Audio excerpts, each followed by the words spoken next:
বাদুড়িয়ায় পুলিশের ওপর হামলার ঘটনা আর সেই ঘটনাতেই ধৃত 4 জন। বাদুড়িয়ায় 6 নম্বর ওয়ার্ডে মধুচক্রের আসর বন্ধের দাবিতে বিক্ষোভ দেখায় স্থানীয়রা।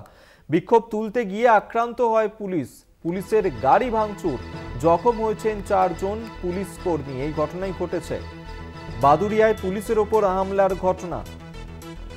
একদিকে কুলতলিতে, অন্যদিকে বাদুড়িয়াতে, সেখানেও আক্রান্ত হতে হলো পুলিশকে। বাদুড়িয়ায় পুলিশের ওপর হামলার ঘটনা, এই ঘটনার জেরে 4 জনকে আটক করা হয়েছে। বাদুড়িয়ার 6 নম্বর ওয়ার্ডে মধুচক্রের আসর বন্ধের দাবিতেই বিক্ষোভ দেখায় স্থানীয়রা।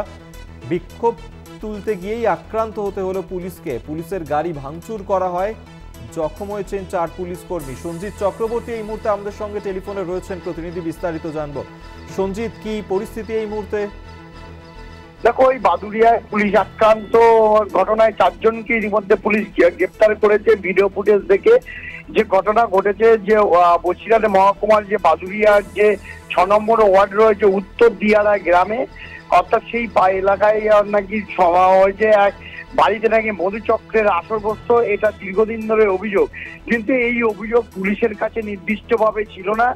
যখন গতকাল বিকেল থেকে এই ঘটনা উত্তপ্ত হতে শুরু করে এবং বিক্ষোভ শুরু হয়, তখন ঘটনাস্থলে বাদুড়িয়া থানার পুলিশ আসলে তাদেরকে ঘেরাও করে প্রথমে বিক্ষোভ, তারপরে হেনস্থা, তারপরে মারধর করা হয় এবং গাড়ি ভাঙচুর করা হয় এবং 4 জন পুলিশ কর্মী জখম হয়। এই নিয়ে কিন্তু পুলিশ একটি সুমোটো মামলা রুজু করে এবং এই রুজু করার প্রেক্ষিতে, অর্থাৎ সেই ভিডিও ফুটেজ দেখে কিন্তু 4 দুষ্কৃতীকে গ্রেপ্তার করা হয়েছে। তাদের আজকে বসিরহাট মহকুমা আদালতে তোলা হয়েছে, তাদের হেফাজতে নিতে চাইছে বিশেষ করে বাদুড়িয়া থানার পুলিশ। তারা যেটা দাবি যে তাদের কাছে নির্দিষ্ট অভিযোগ না থাকার কারণে যেখানে একটা মব তৈরি হয়েছিল, সেখানে পুলিশ স্বাভাবিকভাবে হাজির হয়েছিল, সেই বিক্ষোভ থামাতে গিয়ে আক্রান্ত হয়েছে। এইটা নিয়ে রীতিমতো চাঞ্চল্য ছড়িয়েছে। গোটা প্রক্রিয়ার উপরে জেলা প্রশাসন কিন্তু নড়ে চড়ে বসেছে। যেভাবে শয়ে শয়ে এলাকার লোক ঘিরে ধরে পুলিশকে হেনস্থা করেছে এবং মারধর এবং গাড়িতে হামলা চালিয়েছে, সবটাই তদন্ত শুরু করেছে পুলিশ।